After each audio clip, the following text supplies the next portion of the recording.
Welcome to the Scepter Publishers podcast. Today we have a special bonus episode in which we are talking with Father Carter Griffin on his new book. So, Father Carter, I'm going to let you introduce yourself and tell us just a little bit about the book to get us started.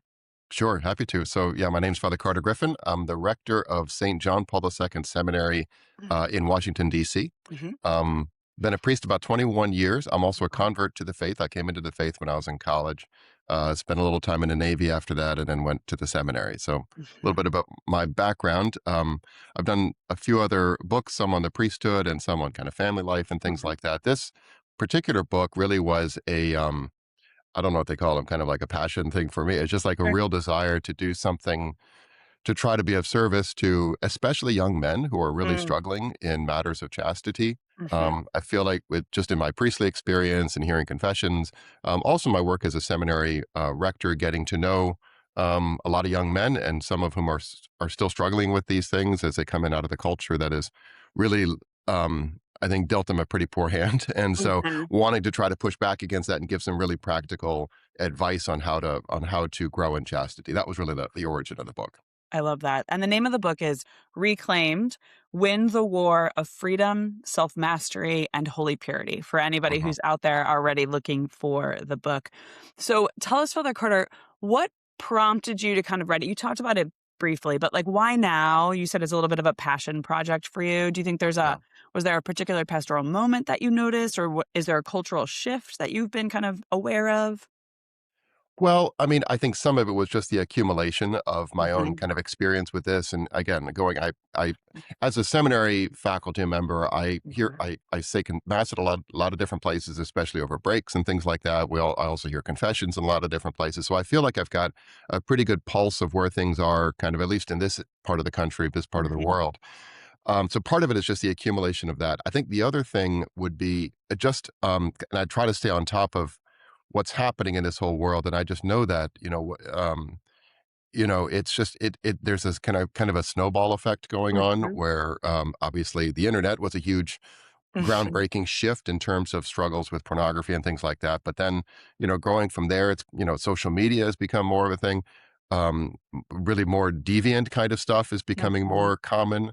Now AI generated stuff is becoming, and Yeah. it's like we're just throwing everything we can at these poor young people, Yeah. and then kind of wondering when they come out kind of beaten up and bruised on the other side. So Mhm. it's both those things together, I think. Sure, absolutely. And the subtitle of the book, the Win the War of Freedom, I think is really interesting. And I think it's probably a really compelling hmm subtitle for young men today because like they like the idea of this war and this battle and that kind of thing. What was kind of behind that idea of like winning the war and using that to you know, touch young men today and get there with them? Sure. Yeah. Well, at a basic level, I suppose, first of all, it'll just be, it does feel like a war. I mean, Sure. there are people, there are casualties out there, but Mhm. they're defeats, but they're also victories. And so there's that sense of this war, which has been going on from the beginning, right? This is kind of original sin and our Mhm. own concupiscence and our own tendency to sin. There is also a feeling a little bit, frankly, to be perfectly honest, of a Mhm. war with people who are using a lot of resources and a lot of power to try to lure young people into Mhm. slavery, into kind of Sure. addictions. And I mean, there's some really bad actors out there doing some Mhm. really bad things to try to lure young people to sinfulness, which they know makes a ton of money. Sure. And so there's a sense of a kind of a warfare against, I think, sort of wicked people. It's like Mhm. I hate to put it that way bluntly, but I think that's what part of it is. The other aspect of war I think is very important is that a war is not won by kind of wandering into it and hoping things work out for the best, Mm. right? Wars are Mhm. won by taking stock, figuring out where you stand, who the enemy is, how to Mhm. attack, how to win, how to defend, and I think that's sort of the tenor of the book is really let's just Mhm. it's not a self-help book, it's not a quick fix, it's not, as I say in there, it's not, there's no pills you can take for this, there has to be kind of growth, human growth, but at least Mhm. you can be given a battle plan so that you can Mhm. kind of grow and you can start having more and more victories over time and eventually realize that you are victorious, right? And Mhm. so Yeah. that's kind of the point. I think that's so important, this idea of the battle plan, and that it has to be like you have to go into it intentionally. Because I do think a lot of people that I've even spoken with that struggle with these things, they're just like, well, I'll just stop or I'll just be done. And you're like, well, Right. yeah, but like you can't. Like you can't even just, I mean, unless there's some huge grace of the Holy Spirit poured out on you, Sure. most of us aren't going to just be able to stop whatever sin, we're in the midst of. And So giving them the battle plan, I think, is probably going to be really impactful for people who are struggling in this area for Yeah. sure. Hmm. Mhm. So you've been previously a naval officer and then obviously a seminarian, a priest. Now you're a rector. Um, Tell us a little bit about how your kind of personal and vocational experience have informed this book.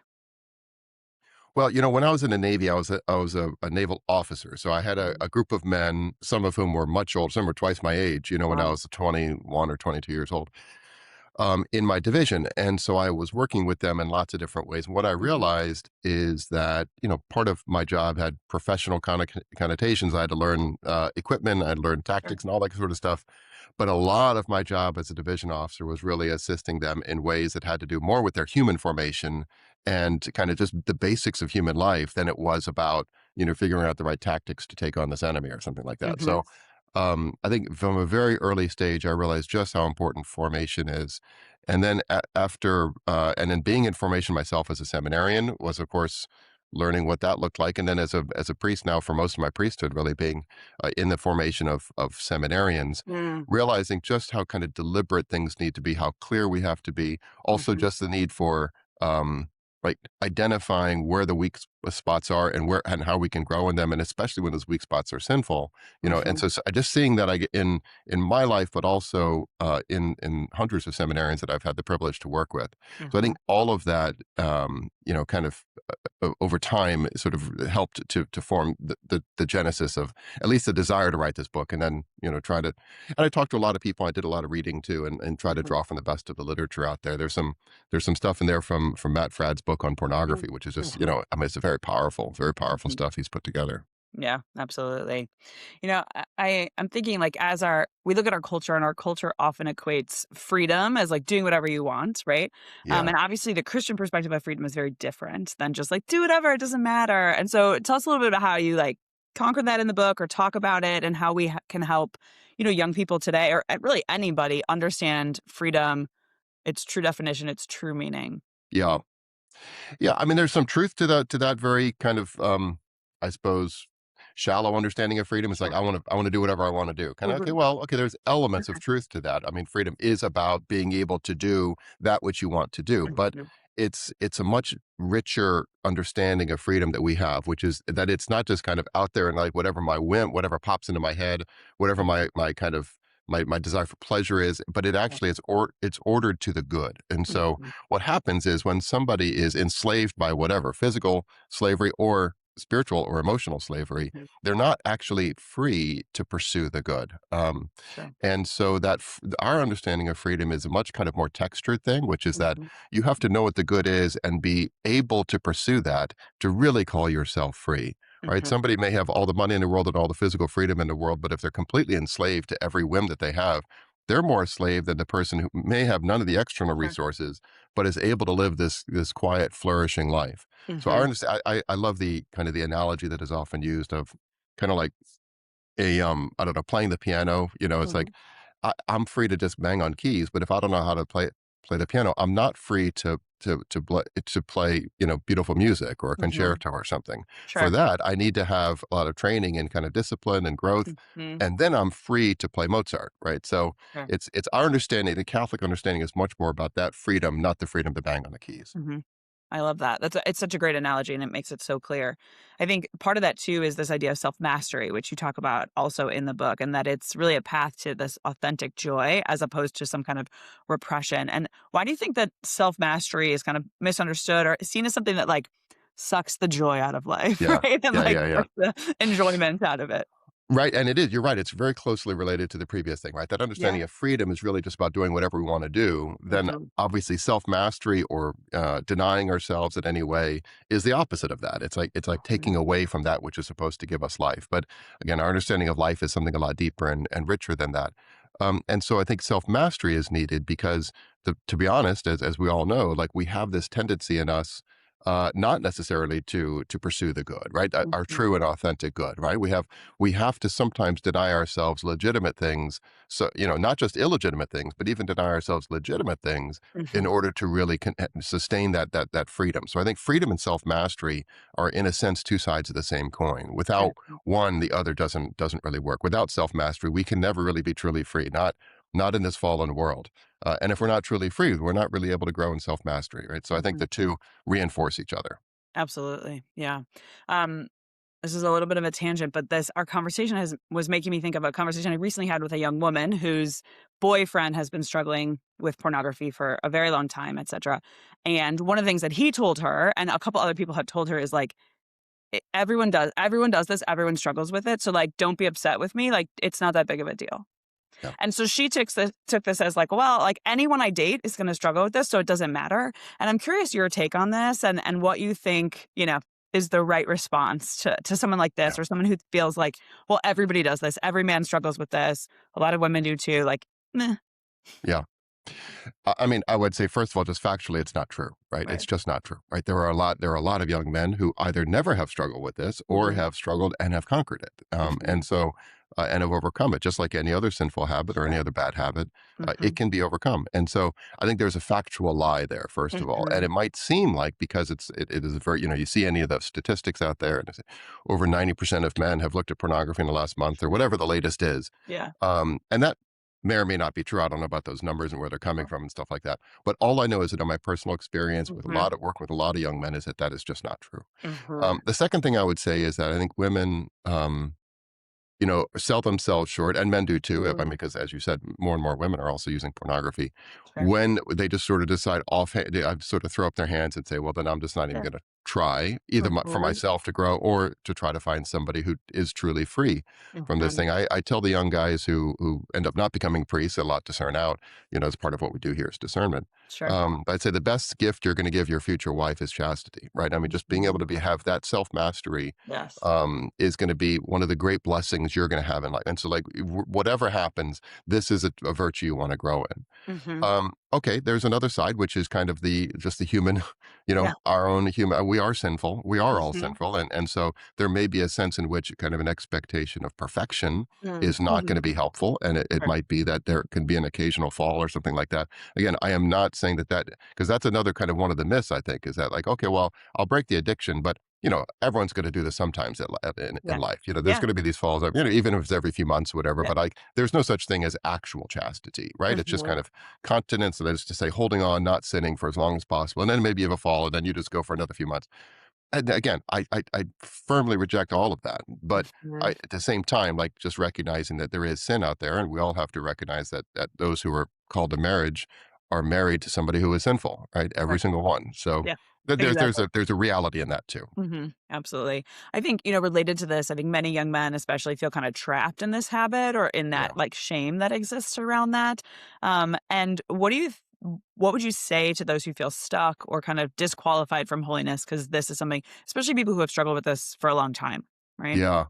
Yeah, that last point you made is very interesting, like sort of disqualified from holiness. I think that Mhm. one, this is not really, I want to address that question straight Yeah. on, but first of all, I think that um what can happen is, because it sort of fills the radar screen, it's such a Mhm. big thing, Yeah. is that people can focus almost exclusively on this, right? Yeah. I mean, that maybe sound ironic from somebody who just did this book, but Yeah. it's like, it's really not just about chastity, right? I Right. mean, we also need to be growing in patience and in charity and in all these Mhm. different, ways that we need to grow as human beings. And so one concern is that by focusing exclusively on this, that we actually don't grow in other virtues and other ways that we need to grow in our prayer life. And so, yeah, it certainly doesn't, any more than any other sin, disqualify us Mhm. from holiness, right? Every saint except one, Our Lady, was Yeah. sinful, right? Right. So recognizing that a sinner is not a saint is not somebody who never sins, but a sinner Right. who gets back up, right? And so I think that's really, to answer the question, is for somebody Mhm. who's discouraged, somebody who sort of feels that there's no way out or that they can never grow. The first thing is just that conviction that Mhm. victory is possible, that the Lord came to set us free, Mhm. and that this week, and that just never, ever, ever, ever, ever give up. Right? It's just that Mhm. no matter how many times, if it's a million times in your life, it's 100 times a day, you get back up. Mhm. And so, I always use the analogy of, like, in a boxing match, it's the guy who's just standing at the end. That's all you have to Yeah. do, is be Yeah. standing at the end, and then you win. It's like, okay, Exactly. easier said than done. But Mhm. it's that there's a sense in which that you just have to keep getting up. So Mhm. that's the first thing. I think the second thing is, you need a plan, right? It can't just be Mhm. like, you just walk. Again, you don't wander onto a battlefield and hope to win, Right. right? And then you and then you actually go through it, and then you do get back up, right, when that Mhm. moment comes, right? And so it's like it's the confidence both of the battle plan, but it's also the confidence of a child, right, who just Yeah. sort of pops right back up and just Mhm. keeps running. And I think Yeah. that's really important for people to hear too. Absolutely. You in your book, you talk about you've got a lot of practical tactics in the book. And without giving too much away, because obviously we want people to get the book, can you share one or two of those kind of strategies that you suggest people implement or think through? Yeah. Well, I mean, I think kind of I do. You're right. There's a lot in there, and one of my Mhm. concerns is that it's almost overwhelming Oh, the okay. number of Yeah. kind of pieces of kind of practical advice. And so a big part of it is also just sort of like let's just take one or two things at a time, right? Mhm. Anyway, I mean, at a natural level, I mean, anything that can reduce or temper screen usage. I mean, a lot of this Mm, does come from kind of sure. screen addictions and things like that. So, I mean, I think just just that sense of kind of the putting some discipline in that area of our life. I mean, I think there are other there are a lot of other sort of natural things that are going to be put into place. One of them happens to be, I think, anything you can do to kind of increase connections with others, Mm. friendships, mentors, things like that, where Mhm. you have this kind of human connections. Because a lot of times, what is really underneath some of these struggles with, say, pornography and things like that, is kind of this yearning for connection Mhm. that is just finding a misplaced kind of a the wrong outlet. So I think anything to create connections with others at a supernatural level. I mean, daily mass has been a lot. A lot of people have mentioned Mhm. that that's kind of like maybe more extreme than some are willing to take. It's Sure. certainly regular confession, but Mhm. at a very small level, and any kind of prayer, just like daily prayer. But Mhm. at a very small level, I mentioned this a few times in a book because I'm just always amazed at how effective it can be. Which is Mm. simply there's an old custom of praying three Hail Marys before going to bed. Yes. Sort of getting on your knees and praying three Hail Marys, specifically for holy purity. And Mhm. I would extend that to say holy purity for yourself and for those in your life. Like Mhm. basically praying for those because a lot of people maybe aren't getting on their knees and praying three Hail Marys and praying for holy purity at night. And Mhm. so we do it for them, right? And so like Mhm. that sense that there's also this almost apostolic Mhm. dimension to growing in holy purity. So that's a very tiny thing. Or like the bookends of the day, getting up and making a morning offering and ending the day with the Mhm. three Hail Marys. Sometimes that very small thing takes 10 Mhm. seconds, total, Mhm. um, can make a big difference. I love that. I first heard this idea of the 3 Hail Marys at night for holy purity when I was in high school, and I remember the woman who gave the talk. I actually don't even remember her name, but I remember her telling us she started this practice when she was in college, and she would Hmm. pray it every night for her holy purity and also that of her future spouse because she felt marriage was her call. Years later, she meets her future spouse and they started talking. And right at the time she started praying those 3 Hail Marys, he was in a serious relationship and they were gonna start sleeping together. Like that was the plan. They were gonna move in together. And he just had this conviction in his heart, I shouldn't do this. And he Wow. didn't. And then years later they found out, like right when she started praying those for her and his eventual, right? Um, That's a that great that was story. what happened. Yeah. So Beautiful. I love that story and I always am like 3 Hail Marys for purity at night, the best. Yeah. Yeah. Yeah, absolutely. Um, this is making me think too, our culture, I think, looks at authentic masculinity. And especially now, there's this whole idea of like toxic masculinity and like Yeah. being a strong man is bad and all of that. But really, like, it's good. And like, that's the way God made us. So, what are some of those, like, what is authentic masculinity? And then what are some of those virtues that are at the heart of really living that?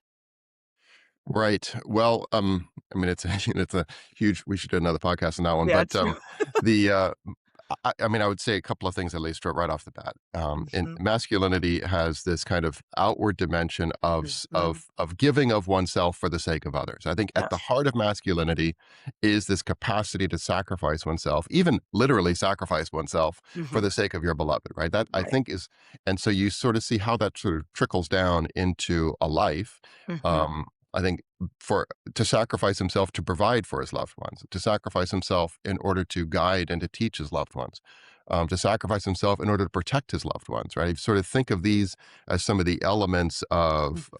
kind of the thematic elements of masculinity. And so at a practical stage, I mean, a lot of this is like providing for a family, becoming Mhm. competent in what you do and working at that, right? Becoming a good professional, right? All these different ways that we Mhm. can serve and love the people that are entrusted to us. Becoming a man of wisdom, right? Mhm. Growing in the interior life, growing in Mhm. also just human knowledge and, something to impart to others. I think in a particular way, protecting others is a really important, and that kind of gets us back to this theme because Mhm. a lot of men are like, well, protection. Okay. I mean, we have police forces now and we have like, I don't need, you know what I mean? Yeah. I'm fine if robbers break in, I'll protect them. No, it's Mhm. much more than that, right? I mean, it Mhm. is that, but I mean, it's much more than that. And far more important than protecting the bodies of your loved ones or Mhm. is protecting their souls, right? And protecting their minds. And I think a big part of that today happens to be in how the internet has Mm. access to your home and in a very special way to your children's bedrooms. One Mhm. thing I'm just kind of frankly shocked at is how many otherwise great Catholic parents Yes. are really naive about the screens in their children's Mhm. bedrooms. Yep. I think it was Pope Francis who had this great thing about like unlock the front door and let anyone into your children's bedroom. But that's Mhm. exactly what you do when you let screens, and the internet into your Yep. children's bedroom. So like that would be a place where it doesn't matter what the children think or how angry they are. It doesn't even I mean, obviously you consult with your wife, but at the end of the day, if your job is to protect your family, like, well, we're Mhm. not going to let this happen here, right? Yep. I'm going to protect my children from, I mean, because just all that, it's the filth of everything that Yeah. just gets poured into their bedroom, and Yep. so anyway, it's a very practical way. But I would also say that if a guy is not himself growing in holy purity and is not able to live chastity, it's going to be much harder for him to protect his family in this way. Sure.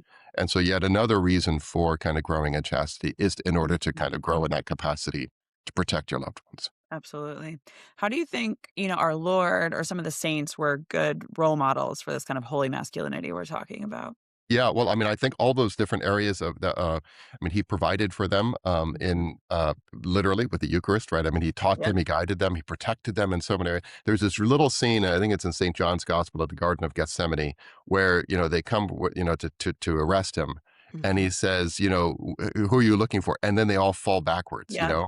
He basically shows them like, I don't have to, I Yeah. don't have to give 1 inch of this thing, but if I don't want to, but I've chosen freely to let you, but he protects his apostles, kind of that sense Mhm. of. But the other thing that I would point out, again, and related to this issue, is his profound respect for women, Mm, and how he mhm. treated them and how he cared for them, how he loved them, obviously how he redeemed them, like all of Right. us, but in his human interactions with Mhm. women, I find to be very inspiring, especially if you know anything about kind of the culture at that time and Sure. and how women were often treated and Mhm. what a contrast it was and how our Lord did such reverence for them, and I think that men can see in that an example for them to follow too. Absolutely. So shifting focus just a little bit, let's talk just a bit about the sacrament of confession and how important it is in this struggle today. Sure. At a basic level, it's just we need to be forgiven, right? We're all Mhm. sinners, and in this area of holy purity, it's not the only, it's not the most important sin, Mhm. um, but as has sometimes been said, it is the most dangerous sin, right? Mhm. And perhaps today more than ever. So it's not, I mean, pride and there are all kinds of envy. There's sins that are in a sense way more serious, more demonic, if you will, like more like Mhm. Satan's sin. This is something that is particular to us as incarnate, rational beings, Mhm. where because of the effects of sin, but now also multiplied by technology and stuff like that, we can get sucked into it. So those Mhm. sins need to be forgiven. And that's what the sacrament of confession is there for, at a very Mhm. basic level. I would say as well, there's also a strengthening that happens through the sacrament of confession. It's not just forgiveness, but it's also kind of there. Mhm. The sacraments all have this way of bringing grace to us where we need it. Right, the divine Right. physician finds that wound, and so when we open our hearts to our confessor in this way, and we receive that grace, we're strengthened in the growth of virtue. And then you also sometimes get some good advice. There's a humility. There's a Mhm. beautiful humility in getting on our knees and asking forgiveness through the mediation of a fellow human being. But also, he has a grace of office in that moment, and he may say something which, unlocks something in our hearts. And so I think Mhm. all of those are good reasons. The one thing that I would caution against would be for confession to be kind of part of when we realize that confession becomes kind of part of the routine, if there's Mhm. especially if there's a routine of kind of addiction cycle or whatever, Sure. it's like, well, I can do this because, there's confessions at mass, before mass tomorrow morning or something. Mhm. we really want to get some good advice on that from our, from a priest or from somebody that we trust who can give us good advice on how to. It's not that we don't go to confession anymore, Right. but we have to make sure the confession doesn't unintentionally become part of the kind of the enabling process. So just Interesting. kind of a point. Yeah, sure. That makes perfect sense. This is making me think too, I know your book is mostly for men, but I know just in my own experience talking with a lot of young women, I think there's a lot of shame that surrounds Yeah, falls against holy purity. And for women, it feels almost like unsurmountable or yeah. like this is the worst thing that could ever happen. Like now I have to marry him if I fell, or now, like these kinds of things. Like, how do we help women realize, like, yes, this is a sin, but it's not like the most devastating, life altering thing that's happened to you, in that sense. Yeah. Well, I mean, I think some of it is just saying it, just Yeah. being able to just hearing it from someone that they trust Mhm. that this is not, like you said, this is not the life. I mean, it doesn't need to be the life Right. altering thing that it might appear to you to Mhm. be, and a kind of a confidence in divine mercy. I mean, I Mhm. think what so many of these things come back to is kind of an awareness of ourselves as beloved sons and daughters, Mhm. and you just imagine, like, how would you look at your own daughter? How would you look at your own Mhm. son? And like that's infinitely less than how God looks at you. There's a great story of Cardinal Hume, and he said that when I was little, my mother said, don't do bad things because God is always watching out for you. And he sort of had Yeah. this idea that God was kind of this. And then when he grew up, he realized that God was looking at him because he couldn't keep his eyes off him. Like that Mm. sense of our Father is so good, is so Mhm. utterly good, and what we magnify in our minds sometimes, as long as we come to him with humility and this desire to make Mhm. restitution and to grow and to purpose of amendment. And I mean, there's absolutely nothing on earth that he won't be delighted that in fact, that our Lord came in order to Yeah. save us and forgive us. Mhm. And so I think just that humility of being able to get on our knees and realize that our sins are not bigger than God's, right? And Mhm. we can, it's actually a kind of pride to think that it is, right? Yeah. And have that humility of a beloved daughter to get on our Mhm. knees and ask for that forgiveness is actually a way of growing. Augustine said that if we're in humility, ask for forgiveness, we can actually, after the forgiveness, be at a closer relationship, a Sure. closer union with God than we were Mhm. before the sin. So, like, in Yeah. a sense, turn the sin against it on its head, right? And let Mhm. it become this source of growth. Absolutely. So, what do you find the most hope in when you look at this culture that's currently pretty cynical about chastity and that it's even possible, et cetera? Like, where do you find the most hope right now? I, I mean, I think first of all, the quality of what I'm seeing is from the seminary Mhm. perspective, right? These Sure. young men who are coming to the seminary really have this beautiful desire to follow the Lord, to have an interior life, to Mhm. serve people. I'm seeing that in it. It may not be they're not a cross section of their culture or their generation, but generations are led by leaders, and Mhm. so I think. And it's not just in seminaries and it's not just in religious orders, but it's across the board. There is this small, perhaps minority, Mhm. but growing, I think, minority who really want to move in a different direction, are Mhm. starting to reject some of kind of the nonsense that they've been given from the past, Sure. some of the toxic influences that are out there. Mhm. And so I see in them a great sign of hope. And sometimes that's even frankly at a kind of even at a secular level, like when it comes Mhm. to the matters of holy purity. Like I think a lot of people's eyes are being opened to the Mhm. dangers that are out there, even if they're not believers, and Yeah. sometimes that can also be there can be alliances that are brought, kind of Mhm. people who may not agree on the most fundamental things, but at least Sure. they can agree on these things. Yeah. I also see a lot of parents coming together and families Mm. coming together and supporting Mhm. each other, because that's going to be so important, especially if we're going to, for example, Mhm. withhold smartphones, from children, which I Mhm. think absolutely should happen. And social media, I think, should be outlawed before a certain age. But the fact Mhm. is that then you do need to sort of offset that and have kind of a friend group, that where other kids don't have smartphones and stuff like. So that's going to require parents, banding together. But I think there are a lot of things like that happening from a grassroots level. So Mhm. anyway, Yeah. a lot of hope out there, and a lot of reasons that we should place our hope in some of these changes that are coming up. That's great. Okay, second to last question. What do you hope readers walk away with after they finish reading this book? Like, what was the big mission as you were writing this and putting it Sure. together? Yeah, I think more it's something that we talked about a little bit earlier, which is just kind of that conviction that this is Mhm. possible, right? And Wow. that we don't have to give up hope. And I think the other thing is just kind of the beauty of chastity well lived, right? That it's Mhm. not just a series of no's, that it's not just kind of stuff that I can't do. It's not Mhm. like, just withholding pleasures, but maybe for the sake of going to heaven or something like that. Yeah. But it's actually a better way to live. It's a more Mhm. thriving, joyful, and energized way to live. So I think Mhm. if they see, if they're struggling with, pornography or something like that, that there's hope. But even if they're not, and they just are growing in chastity itself, they see, Mhm. wow, that's a great, beautiful way to live. Great. I love it. Okay, last question. If you could say one thing to every like young Catholic man out there today, what would it be? I think more than anything else, it would be you are needed, Mm, and your masculinity is at the service of the church and of the world mhm, in a way that's sort of irreplaceable. for sure. And I think that many young people have not heard. Have not heard that maybe Mhm. ever in their Yeah. life. A lot of young men have never heard that their masculinity is a gift. It's a gift Mhm. to them and it's a gift to other people. And it's a gift that's intended to be spent. It's intended to be used. Mhm. And that only can happen if they grow into the strong, sacrificial, and pure young men that Mhm. God is calling them to be. And if they do that, I think they'll see that they have a purpose and they have a real purpose and a meaning here. Mhm. And we need them to kind of grow in that way in order to have the effect on the world and on the church that they're called to have. Amazing. Father Carter, thank you so much for this conversation. I really appreciate it. Thanks, Kate. It's good to be with you. You bet. And if anyone is looking for this book, it's called Reclaimed: Win the War of Freedom, Self Mastery, and Holy Purity. Available now at Scepter Publishers.